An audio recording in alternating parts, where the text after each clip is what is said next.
Hello friends, welcome to my study channel. मेरा आज का टॉपिक है डिफ्यूजन एंड ऑस्मोसिस। तो डिफ्यूजन ऑस्मोसिस को आज हम समझेंगे। तो डिफ्यूजन क्या होता है? जो शब्द डिफ्यूजन है ये लैटिन भाषा का शब्द है जिसका मतलब होता है डिफ्यूजिस। इसको कौन दिया था? इसको रॉबर्ट ब्राउन ने दिया था 1928 में। डिफ्यूजन की डिफिनीशन कहती है कि movement of molecules ions particles from higher concentration to lower concentration without need of energy is called diffusion. मतलब इसका यह है कि किसी भी पार्टिकल्स का, किसी आयंस का, किसी भी मॉलिक्यूल्स का एक जगह से दूसरी जगह जाना, और कंडीशन क्या है कि उस जगह से जाना जहाँ पे उस चीज़ का कंसनट्रेशन ज़्यादा हो और उस वहाँ जाना जहाँ पे उसका कंसनट्रेशन कम हो। यही प्रोसेस डिफ्यूजन है।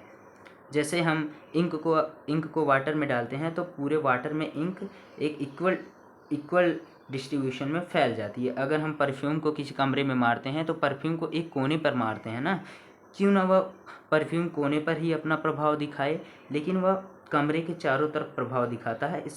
इसका सीधा सा फंडा आया है कि through the process of diffusion perfume achieve equilibrium in both corner of room.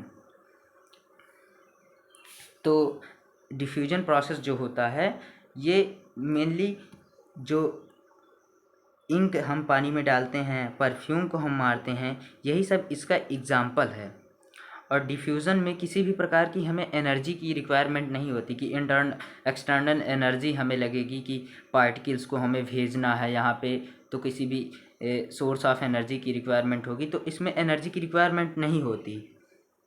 ये केस क्यों होता है कि इक्विलिब्रियम, सभी जितने भी पार्टिकल्स हैं वो चाहते हैं कि हमारा जो कंसंट्रेशन हो वो हर जगह सेम हो, जिसको इक्विलिब्रियम के नाम से जाना जाता है, जो कि डिस्ट्रीब्यूशन उनका जो हो हर जगह सेम हो। और whole meaning of diffusion is spread out. It's a physical process and involve transport of matter over short distance. Diffusion में जो मैटर्स का जो ट्रांसपोर्ट होता है वो थोड़ी दूरी के लिए होता है। दूसरा प्रोसेस जो है ऑस्मोसिस। ऑस्मोसिस को हम कह सकते हैं कि movement of water across semi permeable membrane from a dilute solution into a concentrated solution. मतलब जो सोल्यूशन डाइल्यूट किया गया है वहाँ से कोई चीज़ कंसंट्रेशन की सोल्यूशन की तरफ मूव करे। मतलब कहने का मतलब ये है कि हायर कंसंट्रेशन से लोअर कंसंट्रेशन की ओर कोई पार्टिकल मूव कर रहा है। और कब मूव कर रहा है? जब वो किसी सेमी परमेबल मेम्ब्रेन को क्रॉस कर रहा है। तो इसका जो एग्जाम्पल है वो ये है कि यदि हम रेड ब्लड का सेल्स को यदि हम वाटर में डुबोते हैं तो जो आरबीसीज की सेल्स होती हैं वो स्वेल कर जाती हैं, इट मीन फूल जाती हैं।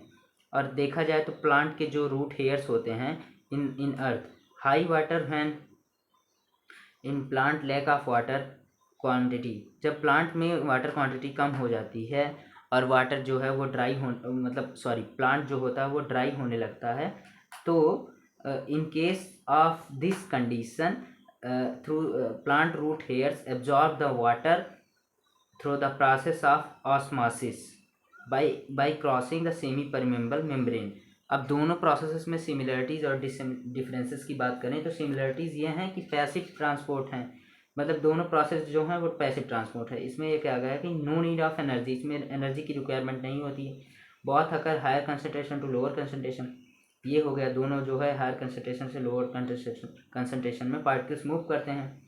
बोथ अचीव इक्विलिब्रियम, मतलब दोनों जो है वो समान स्थान चाहते हैं हर जगह। डिफरेंसेस क्या है? In osmosis always have semi permeable membrane. मैंने आपको बताया कि ऑस्मोसिस में सेमी परमेबल मेम्ब्रेन होगा जहाँ से एक पार्टिकल दूसरे पार्टिकल को मूव करेगा जब वो क्रॉस करेगा सेमी परमेबल मेम्ब्रेन को। इन ऑस्मोसिस ओनली वाटर मूव। एक केस ये बनती है कि ऑस्मोसिस में सिर्फ वाटर मूव करता है और उसमें पार्टिकल्स, आयंस, मॉलिक्यूल्स, ये सब वाटर मूव अक्रॉस मेम्ब्रेन, ये होता है ऑस्मोसिस और डिफ्यूजन। तो थैंक यू दोस्तों, I hope you will understand